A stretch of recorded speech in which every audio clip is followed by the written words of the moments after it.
The 76ers, as things stand, are one of the most up and down teams in the entire NBA. They are currently 5th in the Eastern Conference and on a 4-game losing streak. Everybody is feeling the tension. You can tell that this is a team that expected to be great. The expectations were through the roof coming into this season. When you look at all of the moves that this team has made over the last few years, you can understand why this is a team that wants to win. The majority of those moves have been win now. The 76ers over the years have been a team that has been loaded with assets, and those assets have turned into talent.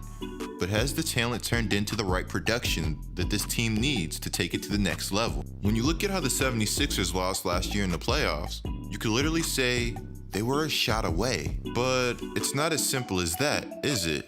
Unless it is. But since that shot, the 76ers have retooled and tried to come back even stronger. But coming back stronger would be tough.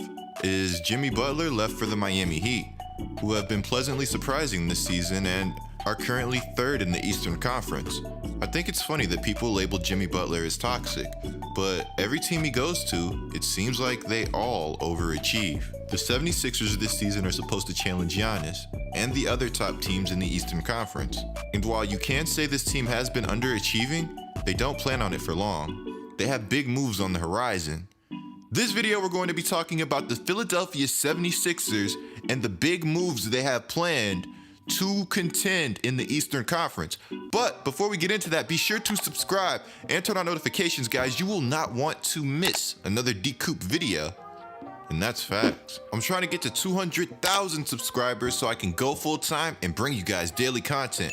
So be sure to subscribe and turn on notifications. I have been clocking all of these trade rumors and news to keep you guys up to date. Now, let me know what trades you guys want to see down in the comments below, or what team trade videos you want to see. I'm going to do a Kyle Kuzma video really soon because the rumors around him have been heating up, and I know the Lakers are going to get another major piece for their championship title run this season. It's going to be such a ridiculous trade season. You guys are not going to want to miss a thing. But also, guys, be sure to follow my IG handle GLikeCoop. You will not want to miss another post. So in the midst of the 76ers losing streak, things have gotten a little bit messy. And I guess the use of the word messy can be up for interpretation. I'll let you guys be the judge of what you think regarding this news. One thing I like to do is give you guys the opportunity to form your own opinion,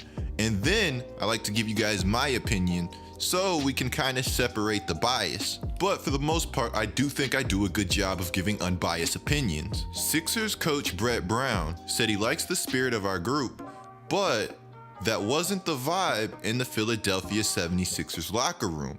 Joel Embiid didn't like the vibe. He said losing 4 in a row sucks, and it doesn't feel like we're getting better. But Joel Embiid wasn't finished there. One thing I like about Embiid is he speaks out, and he's not afraid to tell things as they need to be told. A reporter told Embiid, the starting lineup has struggled offensively. What have you seen in that regard?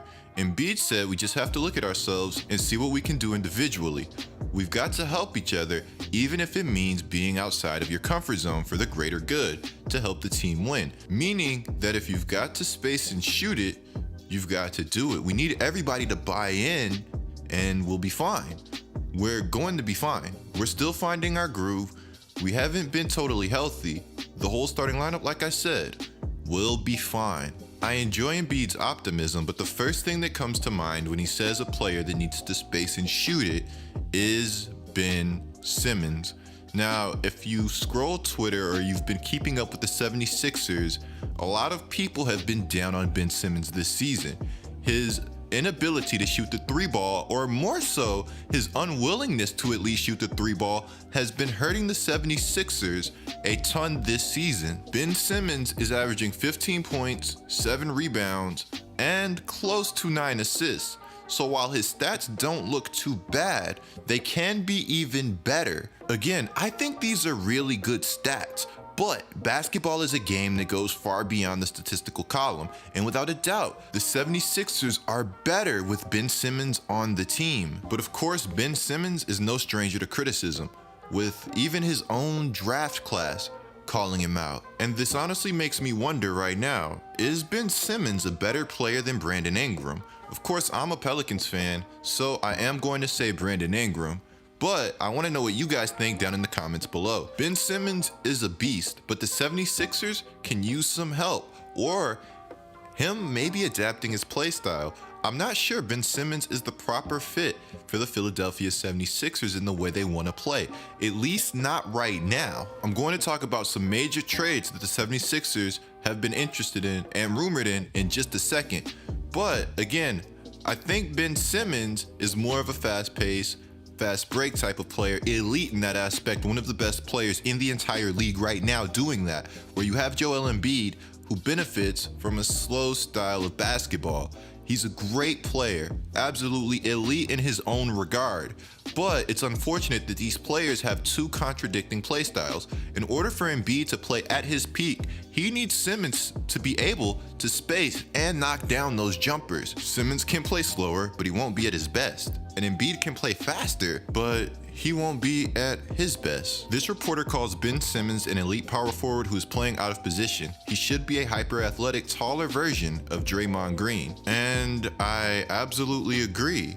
So, the 76ers are currently searching the trade market for perimeter threats with playmaking ability.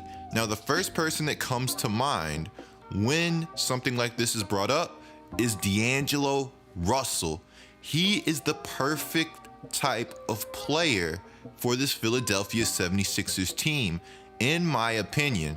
Now, I'm not sure what the 76ers would be willing to give up to go out and get D'Angelo Russell, but I wonder if a D'Angelo Russell Ben Simmons swap with players involved on each side would be best for both teams for the long term, or maybe not even both teams, but both players. You could assume the package is D'Lo, Draymond for maybe Horford and Simmons plus, and I don't know, maybe it's just a straight up swap of D'Lo and Ben Simmons. You have Ben Simmons now in Golden State surrounded by shooters, an absolute paradise for a player like Ben Simmons, who is this ideal creator that could play down low, that could play the point guard, that can play all over the floor. He'd be able to slash and create at such a high level. And then you bring over D'Angelo Russell, this prolific playmaking shooter who would ease the mind of Joel Embiid, who is saying himself, the way I'm being guarded, I'm being doubled every time. I have the ball and everybody crowds the paint. So it's kind of hard to just move the ball and keep it moving and find ways to score.